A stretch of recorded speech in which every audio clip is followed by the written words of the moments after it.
Saluditos, mi gente de Lucha Libre Online, la marca número 1 de Combat Sports y Pro Wrestling. Aquí está Isa, la Demon Diva, y hoy me encuentro una vez más con la chica de Rusia, Masha Slamovich, who is back in Impact Television and is challenging Jordan Grace for the Knockout title. Last time I spoke to you, first of all, thank you so much for your time today. Thank you for having me here. Last time I spoke to you, you were getting ready to go and face Jordan Grace at Bound for Glory. And I am so happy that I get to do this interview again, because I got to tell you, I love that match. I'm sure you're not happy with the result of that match, but this is a match of the year candidate. And we're not talking for women's. I'm talking match of the year candidate. Talk to me a little bit about Bound for Glory. Again, I'm sure the end result is not what you wanted, but you guys put on a classic. It was so intense.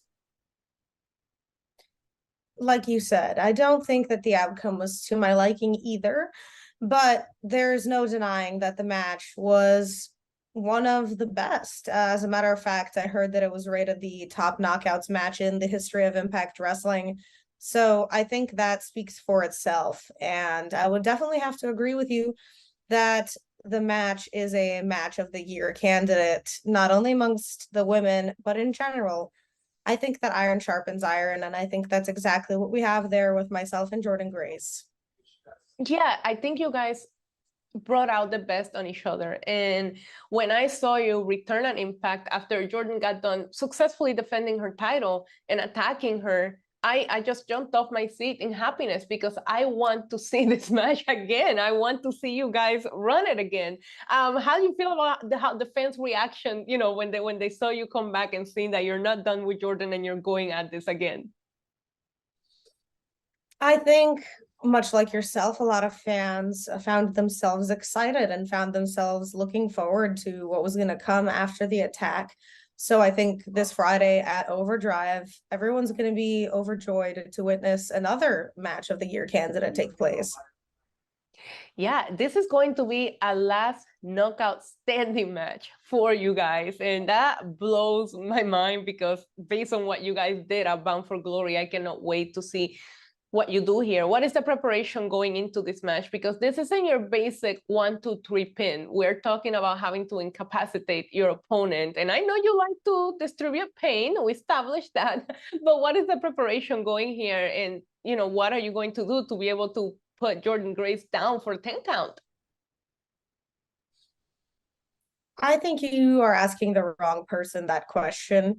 I think I'm right at home in the environment of the last knockout standing match. And I think that Jordan is going to have to get creative and dig deep inside of herself to find herself standing up at the 10 count, because I can find many a way to prevent that from happening. Wow. I have nothing to say in regards to that. Now, she did said in a promo, I saw she cut a backstage promo, and she said that if you wanted a title shot, you could have just asked. Would you say that you attacking her with a chair is your way of asking? Do I look like somebody who asks for permission or asks for title shots?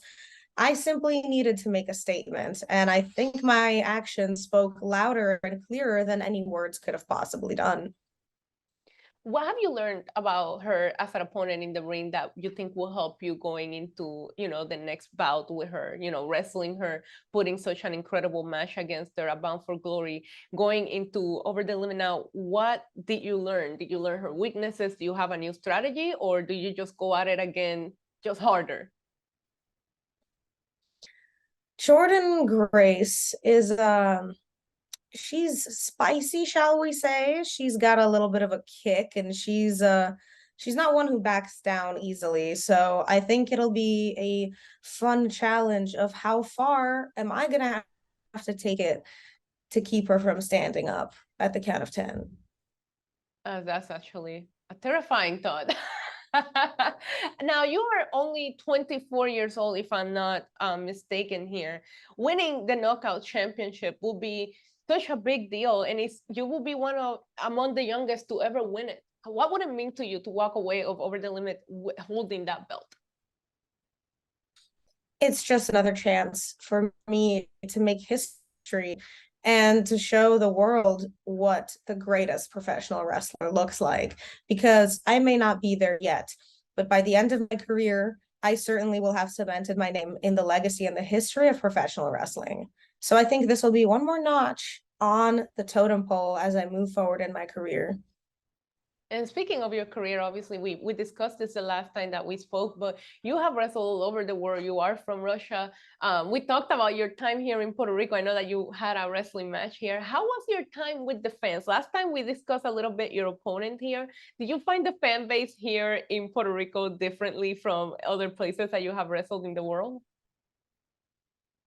I found them to be very loving and very positive. I think that is kind of the theme and the aura of most the island itself and the people that I got to run into. It's a very laid back and accepting and happy environment. So I very much enjoy the fans in Puerto Rico.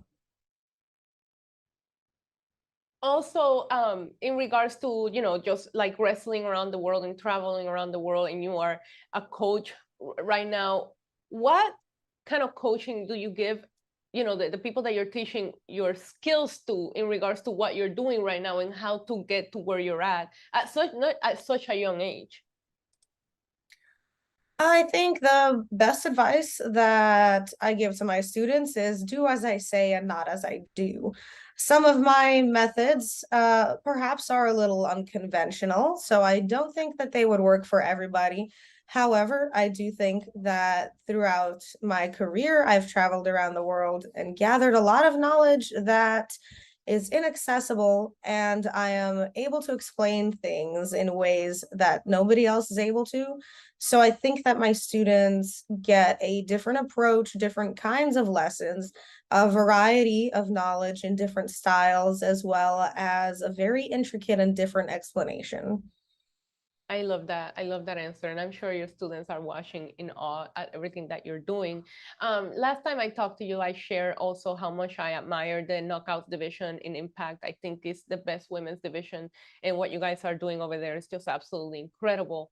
What makes you the correct person to lead what is considered by a lot of us the best women's division in wrestling right now? I think certainly my intensity and the way I present myself. And I also think that excellence is achieved once you chase perfection. And I think that my skill set in the ring is only improving match by match and day by day. So in my pursuit of perfection, I think I'm getting closer and closer to excellence every time I step into the ring. So why not? Would I be the one to lead the excellent division as the example of excellence? And speaking of chasing excellence and perfection, this is a last knockout standing match. And as you know, there's other matches out there. Do you go into other last woman standing matches out there? Do you go into these matches reviewing what has been done, or do you just go and make it your own? I think it's a mix of both. I draw inspiration from some unconventional wrestling matches and wrestling styles. So I think there's no need to imitate. There's only room to create. And how would you say your time in Marvelous in Japan helped you evolve into the version that we're currently seeing from Masha Slamovich? I think it helped in every possible way.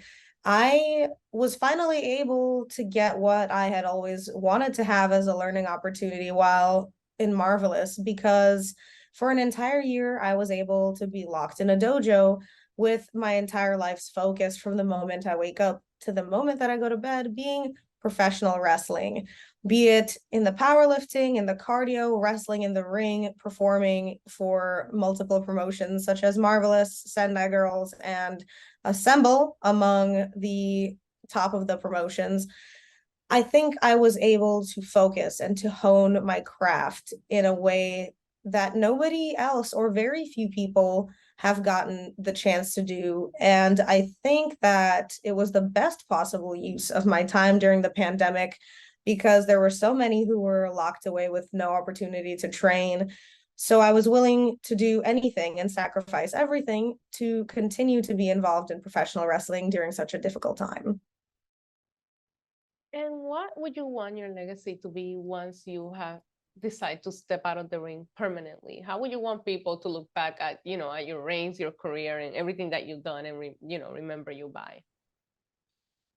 Simply as one of the very best.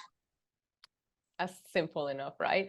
And I noticed that you've been very busy. I got your match at Hamilton. I seen you do a couple of things. So I have to ask about your time outside of the ring, because first of all, happy anniversary. I know that you recently celebrated an anniversary. I saw you went to New York City, some Italian food. I'm more curious about what was inside the little blue Tiffany bag, okay? Because I'm a girl, so I have to ask. Happy anniversary. What was inside the Tiffany bag? Oh, thank you, thank you. And actually inside the Tiffany bag was this lovely Tiffany bean necklace that was given to me by my boyfriend Akira after we celebrated our anniversary yesterday. And like you said, time outside of the ring involves pretty much what you've seen is traveling and trying new food. By the way, I gotta give you guys like credit for the best couple name in wrestling. I think Mashkira is absolutely perfect. No, I think it's a very good tag team name, if only we didn't have our actual tag team name, but it is a very cute combination.